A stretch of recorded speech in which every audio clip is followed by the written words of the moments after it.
Abdoulaye Mbow di taskatu xibaar bokkit ci kër gi bokk na si ñuy gunge si waxtaan wi Abdoulaye ci yow laay tàmbalee gannaaw bu ma la nuyoo xool le regard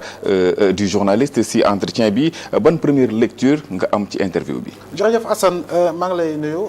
nga may ma nuyu monsieur le ministre maa ngi koy nuyu bu baax di ko siyaare nuyu bu baax Bokar ak mboolemu téléspectateur Walf TV ak Walf FM bien entendu ak les plateformes digitales ñuy topp ñëpp effectivement jàpp naa ni il faut d'abord féliciter justement nos trois confrères trois directeurs qui ont bien dirigé l'entretien avec le président de la République et le président de la République également. Je pense que pour toutes les questions yi nga xam ne laaj nañ ko il a répondu véritablement ak li nga xam ne moo di transparence si nuñ ko jàngatee parce que bu ñu xoolee véritablement li nga xam mooy l'intonation par rapport à la voix quand on regarde également le langage du faciès et tout on se rend compte qu'effectivement que ni dawul benn question boo xam ne laaj nañ ko autant sur le plan économique autant sur le plan politique autant sur le plan véritablement des affaires judiciaires et tout autant sur le plan de la diplomatie et andi na ay leeral yu bari et li mu wax tey si par exemple candidature au président Macky Sall au niveau du secrétariat général des Nations Unies maa ngi koy doog a yëg te effectivement c'est une information de taille bi nga xam ne effectivement sénégalais amaana soxla woon nañ ko xam donc je dis encore une fois sur la forme et comme dans le fond je pense que réponse yi pour man leer na léegi nag libre à chaque Sénégalais véritablement de pouvoir adhérer aux propos du président de la République comme de ne pas y adhérer. Je pense que ça c'est ça la démocratie de la parole et moi je suis de ceux-là qui sont fondamentalement et foncièrement contre ce que j'appelle moi le terrorisme des positions jàpp ni yow fii li nga xalaat ak fi nga féete rek moo baax je ne le pense pas maintenant sur la forme toujours on a dit bilan par rapport ak ñaari at yi nga xam ne président de la République Bassirou Diomaye Diakhar Faye def na ko ci bopp réew mi c'est vrai que buñ ko waxul woon ñu ne questions yi waroon nañ ko laaj bu ko waxul woon ñu ne occulté nañu questions yooyu mais je pense que globalement malheureusement nous sommes dans un écosystème que l'on connaît que l'on comprend aisément fii ci Sénégal boo waxee li ngay wax lu am solo lu ñu ci retenir malheureusement ce sera l'aspect politique aspect politique bi demain mooy dominer les débats et pour moi fondamentalement le choix de la communication je dis bien il est bon je le conteste pas du tout mais tey ni le président développé lépp leer na baax na mais tey lu ñuy retenir te muy andi coow suba ak gannaaw suba malheureusement moo doon li nga xam ne wax na ko sur le plan politique par rapport à Diomaye président par rapport à ses relations avec le premier Ousmane Sonko li mu def Pastef li mu deful Pastef tout ça mais c'est ce qu'on va retenir alors que il s'agissait d'un bilan pour man bilan bi waroon nañu yem ci perspective économique yi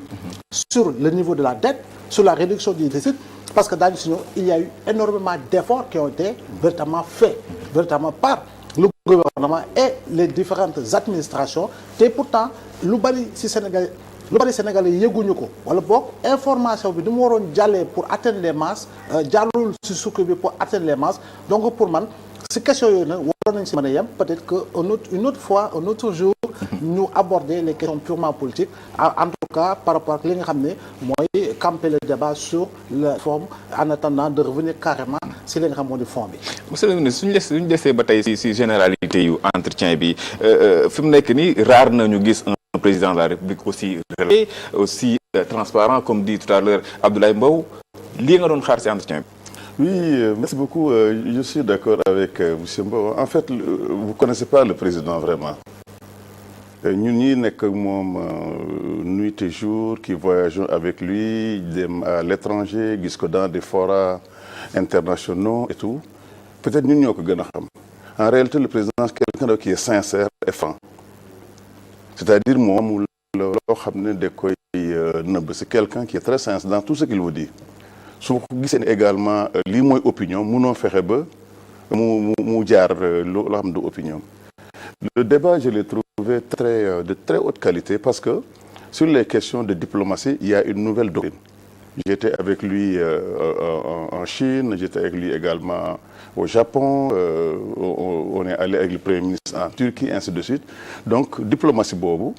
effectivement c'est fondamental parce que le pays doit pouvoir investir. Le Sénégalais, il n'aime pas les questions économiques, vous l'avez bien dit. On n'aime pas débattre des questions économiques. que le vrai débat économie la ak diplomatie économique donc voyez il a beaucoup insisté sur ces choses-là mais léegi ce qui loo xam mooy gën a indi Sénégal yi mooy les questions politiques j'allais dire même les questions politiciennes pourquoi vous avez telle relation avec telle personne pourquoi vous soutenez pas telle personne alors que ces questions elles sont importantes mais en fait ce qui est très important c'est l'économie d'abord ndax balaa ngay naam ne fa il faut ñu seet notre industrie je avec man j'ai 2 ministères qui s'occupent de l'économie muy industrie bi on est à 25% d'autres pays sont à 60% de part du PIB de part de l'industrie dans le PIB n'est-ce pas alors loolu duñ ko toppatoo le côté commercial on sait qu'on est encore dans du commerce informel ainsi de suite donc il fallait surtout qu'on mette l'accent sur le bilan économique et sur le bilan des instituts tous les 25 ministères ils ont fait un travail excellent je pense qu'on aura l'occasion peut-être d'y revenir ainsi de suite alors je pense qu'il a aussi beaucoup parlé également des questions judiciaires des réformes loolu aussi c'est important parce que nous qui connaissons le président on sait que mënoo fexe ba def loo ko lu dul yoon ça aussi on va en parler c'est-à-dire que son principe est très clair c'est-à-dire qu'à partir du moment où on s'est battu pour une justice indépendante cette justice elle sera toujours indépendante on ne va jamais faire une justice boo xam ne c'est dirigé pour vers contre quelqu'un ou c'est pour quelqu'un donc yooyu mooy des thèmes yoo xam ne ci la gën a retenir mais c'est des thèmes qui me sont vraiment familiers parce que je connais donc le président et on aura l'occasion de revenir dina ñëw en profondeur si thématique yi nga xamante ni développé na ko moom le président de la République mais Bocar Diong est-ce que jàpp nga ni tey le chef de l'État a répondu aux questions des Sénégalais waaw may njëkk rafetlu féliciter la qualité des journalistes yi nga xamante ne posé nañ ko des questions de l'heure muy les préoccupations des Sénégalais sur des sujets yi nga xamante ni tey jii moom moo préoccupé nit ñi mais j'ai trouvé que quand même beaucoup de ces réponses sont creuses et aériennes pour un président de la République nga xamante ne war na mën a entrer dans le fond des questions yu ñu ko posé c'est des réponses yi nga xamante ni le citoyen lambda ku am une bonne lecture de la situation politique du Sénégal économique comme sociale mën nga apporter les réponses que le président a apportées or il est le chef de la nation et le président de la République il aurait pu aller en profondeur des questions à lui poser mais malheureusement j'ai vu qu'il était aérien donc finalement j'étais devenu distrait sax ci ay réponses am tellement que ce n'était pas dense parce que quand même le président de la République est censé tout savoir et aussi il est censé apporter des questions que le commun des Sénégalais ñu xamul ci li muy def sur la diplomatie j'ai été très très déçu parce que je pense que ni à l'opposé du président Macky Sall que le ministre connaît très bien qui a eu à travailler avec le président Macky Sall il sait que le président Macky Sall avait une diplomatie économique très active et cette diplomatie économique a réglé pas mal de problèmes tey jii il a montré son ego il a fait état de son ego par rapport ak li nga xamante ni mooy la candidature du président Macky Sall le président de la République est au-dessus de tout le monde il est au-dessus de tous les citoyens donc que mu taxaw ne bon il a appris ça ailleurs et que il s'attendait à ce que le président Macky Sall vienne vers lui pour lui soumettre sa candidature venir au Sénégalais je l'aurais concédé à ce qu'un militant de PASTEF ou quelqu'un qui est anti-Macky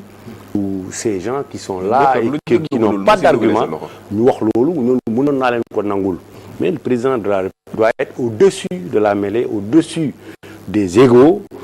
son égo mu mettre vis-à-vis d'un citoyen le président Macky Sall est devenu un citoyen vis-à-vis de son président donc bu ko bindee une lettre il aurait pu entrer dans le fond de la lettre on aurait compris mais qu'il ait simplement dit que le président de la République aurait dû venir